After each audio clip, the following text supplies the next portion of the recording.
Before watching the video, subscribe the channel and then click on the bell icon to get all the update videos.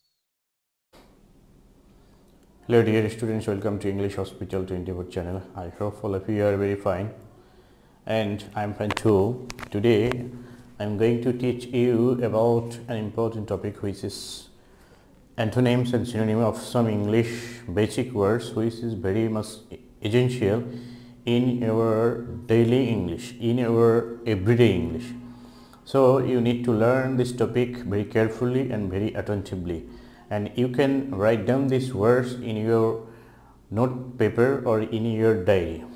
So before going to enjoy this lesson, I would like to suggest you to invite you to subscribe the channel and keep the bell button on so that you can get all the update lessons at first in your notification. Let's see. This is antonyms and synonyms of some easy words, but these are very essential for your every step of learning English. First one is right. Right, left. এই যে আমাদের দু হাত রয়েছে এক্ষেত্রে আমরা বলে থাকি ডান বাম। সেই ডান বাম বলতে অনেক জায়গায় এই রাইট ব্যবহৃত হয়। তো এখানে রাইট হলো ডান, তো এটার সিনোনিমস সেটাই হবে। আর লেফট হচ্ছে বাম, বাম বাম দিক। দেন পরের রাইট হচ্ছে সঠিক, এটি অর্থ হচ্ছে সঠিক। তাহলে এর সিনোনিমটি অর্থ সঠিক আর অ্যান্টোনিমসটি অর্থ হচ্ছে ভুল। এরপর রয়েছে ব্যাড। ব্যাড অর্থ আমরা জানি খারাপ। তারপরে ইভিল, এটি অর্থ খারাপ। আর গুড অর্থ তো ভালো। এটি অনেক ইজি শব্দ, তবে এগুলো তোমাদের যে ট্রান্সফরমেশন সেন্টেন্স অংশে ব্যবহৃত হয়। তাছাড়া পরীক্ষাতেও অনেক সময় এইচএসসি এক্সামের ক্ষেত্রে যে অ্যান্টোনিম সিনোনিমস আসে সেখানে এরকম কিছু ইজি ওয়ার্ডও আসে। এছাড়া ডেইলি কনভারসেশনে বা লেখার সময় অনেক জায়গায় এরকম শব্দ ব্যবহৃত হয়, এবং তোমাদের যে ইংলিশ ফার্স্ট পেপার রয়েছে সেখানে যে এমসিকিউ কোশ্চেন আসে সেখানে এই অ্যান্টোনিম সিনোনিম দিয়ে অনেক জায়গায় কোশ্চেন আসে, সেখানে এরকম কিছু ইজি শব্দ থাকে সেগুলি পরীক্ষাতে আসে। তো এই ইজিগুলো প্রথমে জানতে হবে, তারপরে তোমার ডিফিকাল্টগুলো। তারপরে যে শব্দটি রয়েছে রিচ। রিচ অর্থ সমৃদ্ধ বা ধনী। তো ওয়েলদি অর্থ সমৃদ্ধ, এফ্লুয়েন্ট অর্থ সমৃদ্ধ ধনী দুটোই, আর পুর অর্থ হচ্ছে গরিব। বিউটিফুল হলো সুন্দর। প্রেটি, ফেয়ার, ফাইন এটি অর্থ সুন্দর। তারপরে এই আগলি অর্থ হচ্ছে কুৎসিত, কুৎসিত দ্যাট মিনস দেখতে যে খারাপ সেটি। ওল্ড হলো বয়স্ক বা পুরাতন। ওল্ড বয়স্ক বা পুরাতন দুটো ক্ষেত্রে ব্যবহৃত হয়। তাহলে যদি পুরাতনের ক্ষেত্রে সিনোনিমস হচ্ছে এনশিয়েন্ট। এনশিয়েন্ট তো পুরাতন বা প্রাচীন, আর ওল্ড বয়স্ক আর সিনোনিমস এইজড বা অ্যাডাল্ট। এইজড, এজেড নয়, এইজড। দেন এর বিপরীত শব্দ, পুরাতনের বিপরীত শব্দ নতুন, নিউ, আর বয়স্কের বিপরীত শব্দ হচ্ছে ইয়াং। দেন হচ্ছে বিফোর। বিফোর মানে পূর্বে বা আগে, পূর্বে বা আগে। তাহলে আর্লিয়ার, প্রায়র। প্রায়র অর্থ পূর্বে, প্রিভিয়াসলি অর্থ পূর্বে। এরপর আফটার বা লেটার। দেন বিগিন। বিগিন অর্থ শুরু করা বা আরম্ভ। আরম্ভ, আরম্ভ করা বা হওয়া। তাহলে স্টার্ট, কমেন্স। কমেন্স অর্থ শুরু হওয়া। লঞ্চ অর্থ শুরু হওয়া বা শুরু করা। এন্ড বা ফিনিশ।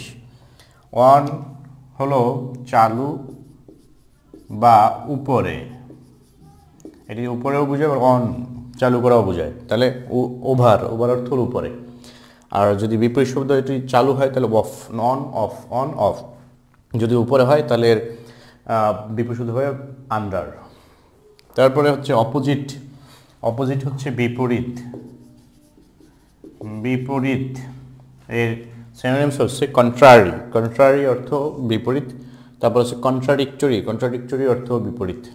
আর এর সিনোনিমস হচ্ছে বিপরীত শব্দ হচ্ছে সেম, একই। বেস্ট। বেস্ট অর্থ হলো সবচেয়ে ভালো বা সেরা। এটা হচ্ছে সিনোনিমস এক্সিলেন্ট বা সুপ্রিম। আর বিপরীত শব্দ হচ্ছে ওয়ার্স্ট। ওয়ার্স্ট, ওয়ার্স্ট হচ্ছে সবচেয়ে খারাপ। এবার হচ্ছে ব্ল্যাক। ব্ল্যাক মানে কালো। ডার্ক, ডার্ক অর্থ কালো। গ্লুমি অর্থ কালো। এর বিশেষণ হচ্ছে হোয়াইট। সো অপটিমিস্ট, অপটিমিস্ট অর্থ হলো আশাবাদী, আশাবাদী। হোপফুল অর্থ আশাবাদী, বিশেষণ হচ্ছে পেসিমিস্ট, পেসিমিস্ট হলো নিরাশা, নিরাশ যে। বিটার অর্থ হচ্ছে তিক্ত বা তেতো, তিক্ত বা তেতো। এটি হচ্ছে নেতিবাচক কিছু বোঝাতে ব্যবহৃত হয়, যেটি বিপরীত। তার ইন্টেন্স বা সিভিয়ার, ইন্টেন্স বা সিভিয়ার অর্থ তিক্ত বা তেতো। সিভিয়ার টেস্ট, দ্যাট মিনস তিক্ত স্বাদ। তারপর হচ্ছে ইন্টেন্স সিচুয়েশন বা ইন্টেন্স কন্ডিশন, তিক্ত বা বিপরীত তেতো। তারপরে সে আমরা অনেক সময় বলে থাকি ইন্টেন্স এক্সপেরিয়েন্স বা বিটার এক্সপেরিয়েন্স, দ্যাট মিনস নেতিবাচক অভিজ্ঞতা বা তিক্ত অভিজ্ঞতা। সুইট মিষ্টি। বেন্ট অর্থ হলো বাঁকা, বাঁকা বা ভাঁজ, বাঁকা বা ভাঁজ। তাহলে আর্স্ট, আর্স্ট অর্থ বাঁকানো বা ভাঁজ। সাবজেক্ট অর্থ বাঁকানো বা ভাঁজ। এরপরে সোজা হচ্ছে স্ট্রেট, বাঁকানোর বিশেষণ হচ্ছে স্ট্রেট। এই হচ্ছে কয়েকটি শব্দ যেগুলো আমাদের প্রতিনিয়ত এভরিডে যে আমাদের ইংরেজি ল্যাঙ্গুয়েজ রয়েছে বা ইংরেজি শিক্ষা, ইংরেজি বইয়ের বিভিন্ন জায়গাতে এগুলো ব্যবহৃত হয়। তাছাড়া যারা জেএসসি থেকে এসএসসি এইচএসসি পর্যন্ত, এবারে ডিগ্রি অনার্সে যে কম্পালসারি ইংলিশ, বিভিন্ন জায়গাতে ট্রান্সফরমেশন সেন্টেন্স রয়েছে, তারপরে ওয়ার্ড চেঞ্জিং রয়েছে, সেখানে বিভিন্ন জায়গাতে এগুলো পরীক্ষা আসে। তো আমি সেজন্যই এটি দেখালাম বা দেখাচ্ছি। এরপরে আরও কিছু কয়েকটি শব্দ আমি আরও দেখাবো যেগুলো প্রতিনিয়ত বিভিন্ন পরীক্ষাতে আসে, এবং সেগুলো শিখলে তোমরা অনেক বেশি উপকৃত হবে, তোমাদের ইংরেজি নলেজ আরও বেশি সমৃদ্ধ হবে। কারণ হচ্ছে যত বেশি তুমি ইংরেজি শব্দ নিজের মধ্যে ধারণ করতে পারবে, তত বেশি তুমি ইংরেজি ভালোভাবে বলতে পারবে, ভালোভাবে শিখতে পারবে, ভালোভাবে জানতে পারবে, বুঝতে পারবে। এই হচ্ছে কতগুলো শব্দ। এরপরে আরও কয়েকটি শব্দ আমি এখানে তোমাদেরকে লিখে দেখাচ্ছি। আদার মোর ওয়ার্ডস। বিগ, বিগ মানে আমরা জানি এটি হচ্ছে বড় বা বেশি। এর সিনোনিমস হচ্ছে লার্জ, আর অ্যান্টোনিমস হচ্ছে লিটল। লিটল মানে কম বা বেশি, অল্প, কম বা অল্প।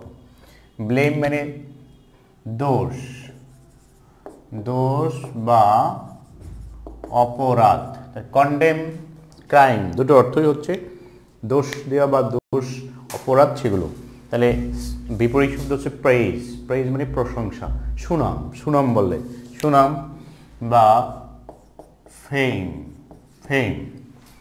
পাস্ট হলো অতীত, অতীত, পাস্ট। অতীতের ক্ষেত্রে এর সিনোনিমস হচ্ছে লাস্ট বা ফরমার, আর অ্যান্টোনিমস হচ্ছে প্রেজেন্ট মানে বর্তমান। প্যাশেন্ট, প্যাশেন্ট মানে হচ্ছে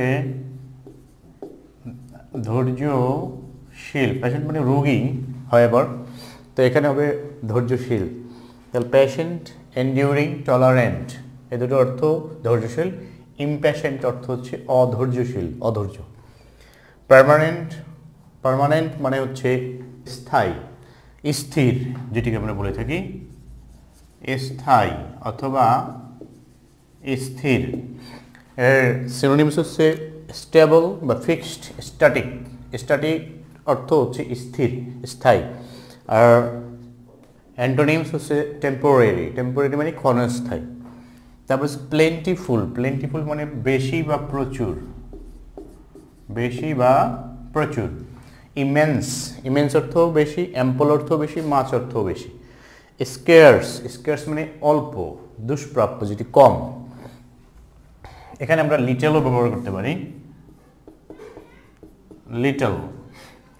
তারপর হচ্ছে প্লুরাল, প্লুরাল মানে একাধিক বা দুই, একাধিক। ডুয়েল মানেও একাধিক, মানে একের অধিক। এছাড়া এটার খুব বেশিটা সিনোনিমস ব্যবহৃত হয় না। আর সিঙ্গুলার মানে এক বচন, এক। কোয়ালিফাইড অর্থ হচ্ছে গুণ বা দক্ষ। ফিট অর্থ দক্ষ, এলিজিবল অর্থ দক্ষ, ক্যাপাবল অর্থ সক্ষম বা দক্ষ। আনকোয়ালিফাইড অর্থ হচ্ছে অদক্ষ, যার কোনো দক্ষতা নেই বা গুণ নেই। কোয়াইট হচ্ছে নীরব, নীরব। এর সিনোনিমস হচ্ছে কাম, কুল, পিসফুল। পিসফুল অর্থ শান্ত, নীরব, সেগুলো। লাউড অর্থ হলো উচ্চস্বরে বা যেটি এটা শোরগোলপূর্ণ বা নয়েজি বললেও এটি হয়, নয়েজি। তারপর হচ্ছে র্যাপিড অর্থ হচ্ছে দ্রুত। ফাস্ট, কুইক, সুইফট এগুলো অর্থ দ্রুত। স্লো অর্থ আস্তে আস্তে। রেয়ার অর্থ হলো দুষ্প্রাপ্য, যেটি পাওয়া যায় না, কম। আনকমন, স্কেয়ার্স, কমন, যেটি বেশি পাওয়া যায়, এটাকে অ্যাভেইলেবলও বলা যায়,